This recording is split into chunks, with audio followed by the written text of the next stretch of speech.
Triple ಮರ್ಡರ್ಗೆ Vijayanagara ಜಿಲ್ಲೆ ಅಕ್ಷರಶಃ ಬೆಚ್ಚಿ ಬಿದ್ದಿದೆ. ತಂದೆ ತಾಯಿ ಸಹೋದರಿಯನ್ನೇ ಪುತ್ರ ಕೊಂದು ಹಾಕಿದ್ದಾನೆ.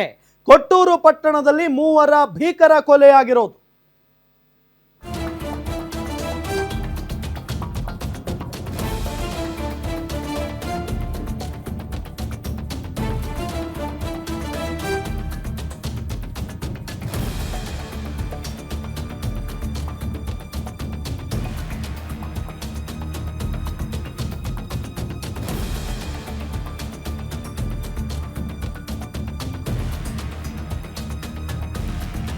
ಈ ವೇಳೆ ಅನುಮಾನಗೊಂಡ ಪೊಲೀಸರು ತೀವ್ರ ವಿಚಾರಣೆಗೆ ಒಳಪಡಿಸಿದ್ದಾರೆ.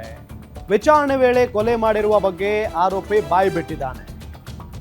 ಸ್ಥಳಕ್ಕೆ ಕೊಟ್ಟೂರು ಠಾಣೆಯ ಪೊಲೀಸರು ಭೇಟಿ ಕೊಟ್ಟು ಪರಿಶೀಲನೆಯನ್ನ ನಡೆಸಿರೋದು. ಟ್ರಿಬಲ್ ಮರ್ಡರ್ಗೆ ವಿಜಯನಗರ ಜಿಲ್ಲೆ ಬೆಚ್ಚಿ ಬಿದ್ದಿದೆ. ತಂದೆ ತಾಯಿ ಸಹೋದರಿಯನ್ನೇ ಪುತ್ರ ಕೊಂದು ಹಾಕಿದ್ದಾನೆ. ಕಾರಣ ಏನು? ಕೊಟ್ಟೂರು ಪಟ್ಟಣದಲ್ಲಿ ಮೂವರ ಭೀಕರ ಕೊಲೆಯಾಗಿದೆ.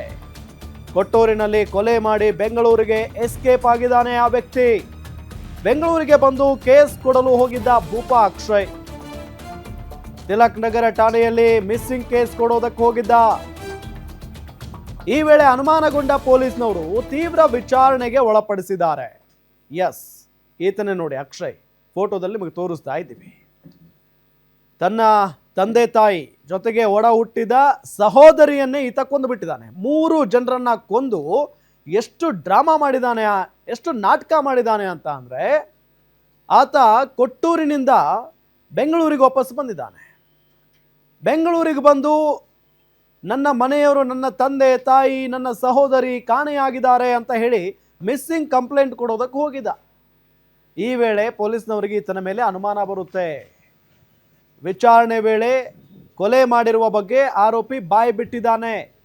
ಸ್ಥಳಕ್ಕೆ ಕೊಟ್ಟೂರು ಠಾಣೆಯ ಪೊಲೀಸರು ಭೇಟಿ ಕೊಟ್ಟು ಪರಿಶೀಲನೆಯನ್ನ ಕೂಡ ನಡೆಸಿದ್ದಾರೆ. ಈಗ ಆದರೆ ಯಾವ ಕಾರಣಕ್ಕೆ, ಅದು ಕೂಡ ತಂದೆ ತಾಯಿಗಳನ್ನ, ಒಡ ಹುಟ್ಟಿದ ಸಹೋದರಿಯನ್ನ ಈತ ಕೊಂದಿದ್ದಾನೆ ಅಂತ ಅಂದರೆ ಅದಕ್ಕೆ ಪ್ರಮುಖವಾದಂಥ ಕಾರಣ ಇದ್ದೇ ಇರುತ್ತೆ.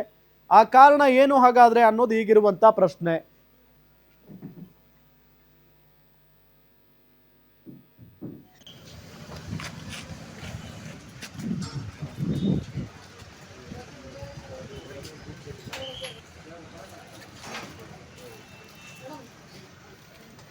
ಇದೇ ವಿಚಾರಕ್ಕೆ ಸಂಬಂಧಪಟ್ಟಂತೆ ಡೀಟೇಲ್ಸ್ ಕೊಡ್ತಾರೆ ನಮ್ಮ ರಿಪೋರ್ಟರ್ ವೆಂಕಟೇಶ್ ಕುಲಕರ್ಣಿ ಸಂಪರ್ಕದಲ್ಲಿದ್ದಾರೆ. ವೆಂಕಟೇಶ್, ಇಲ್ಲಿ ತಂದೆ ತಾಯಿ ಜೊತೆಗೆ ಸಹೋದರಿಯನ್ನ ಈತ ಕೊಂದಿದ್ದಾನೆ, ಕೊಂದು ಸಾಕಷ್ಟು ಹೈ ಡ್ರಾಮಾ ಮಾಡಿದ್ದಾನೆ. ಬಟ್ ಅಸಲಿಗೆ ಕಾರಣ ಏನು ಆ ಮೂವರನ್ನ ಕೊಲೆ ಮಾಡೋದಕ್ಕೆ, ಕೊಂದು ಇಷ್ಟೆಲ್ಲ ಹೈ ಡ್ರಾಮಾ ಮಾಡೋದಕ್ಕೆ?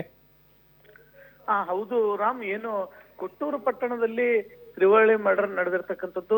ಈ ಮರ್ಡರ್ನಿಂದ ಕೊಟ್ಟೂರು ಜನ ಸಾಕಷ್ಟು ಆತಂಕಕ್ಕೀಡಾಗಿರ್ತಕ್ಕಂಥದ್ದು. ತಾಯಿ, ತಂದೆ ಮತ್ತು ಸಹೋದರಿಯನ್ನ ತಾನೇ ಕೊಲೆ ಮಾಡಿ ಬೆಂಗಳೂರಿಗೆ ಹೋಗಿರ್ತಕ್ಕಂಥ ಅಕ್ಷಯ್ ಬೆಂಗಳೂರಿನಲ್ಲಿ ತಿಲಕ್ ನಗರ್ ಪೊಲೀಸ್ ಠಾಣೆಗೆ ಹೋಗಿ ನನ್ನ ತಂದೆ ತಾಯಿ ಮತ್ತು ನನ್ನ ಸಹೋದರಿ ನಾಪತ್ತೆಯಾಗಿದ್ದಾರೆ ಅನ್ನುವಂತ ದೂರು ಕೊಡ್ಲಿಕ್ಕೆ ಮುಂದಾಗ್ತಾನೆ. ಸೊ ಆಗ ಪೊಲೀಸರಿಗೆ ಎಲ್ಲೋ ಒಂದು ಕಡೆ ಅನುಮಾನ ಬರ್ತದೆ. ಅನುಮಾನ ಬಂದು ಆತನನ್ನ ವಿಚಾರಣೆ ಮಾಡ್ತಾರೆ. ವಿಚಾರಣೆ ಮಾಡಿದಂತ ಸಂದರ್ಭದಲ್ಲಿ ಅವನು ಕೊಟ್ಟೂರಿನಲ್ಲಿ ತನ್ನ ತಂದೆ ತಾಯಿ ಮತ್ತು ಸಹೋದರಿಯನ್ನ ಕೊಂದು ಬೆಂಗಳೂರಿಗೆ ಬಂದಿರ್ತಕ್ಕಂಥ ಮಾಹಿತಿ ಕೂಡ ಲಭ್ಯವಾಗುತ್ತೆ. ತತ್ಕ್ಷಣವೇ ಪೊಲೀಸರು, ಬೆಂಗಳೂರಿನ ಪೊಲೀಸರು ವಿಜಯನಗರ SP ಅವರಿಗೆ ಮತ್ತೆ ಕೊಟ್ಟೂರು ಪೊಲೀಸ್ ಠಾಣೆಗೆ ಸಂಪರ್ಕ ಮಾಡ್ತಾರೆ. ಮಾಡಿ ಅವರ ಮನೆಯನ್ನ ತೀವ್ರ ಶೋಧ ಮಾಡ್ಲಿಕ್ಕೆ ಮಾಹಿತಿಯನ್ನ ಕೊಟ್ಟ ತಕ್ಷಣ ಏನು ವಿಜಯನಗರ ಪೊಲೀಸರು ಸ್ಥಳಕ್ಕೆ ಆಗಂತೆ ಅಂದ್ರೆ ಏನು ಕೊಟ್ಟೂರು ಪಟ್ಟಣದಲ್ಲಿ ಇರ್ತಕ್ಕಂಥ ಮನೆಗೆ ಬರ್ತಾರೆ. ಬಂದಂತ ಸಂದರ್ಭದಲ್ಲಿ ಮೂವರು ಹತ್ಯೆ ಆಗಿರ್ತಕ್ಕಂಥದ್ದು ಮಾಹಿತಿ ಸಿಗ್ತದೆ. ಸೊ ಈ ಎಲ್ಲವೂ ಗಮನಿಸಿದ್ರೆ ಅವನು ಯಾತಕ್ಕಾಗಿ ಕೊಲೆ ಮಾಡ್ದ, ಅದು ಬೆಂಗಳೂರಿಗೆ ಹೋಗಿ ಯಾಕೆ ಅವನು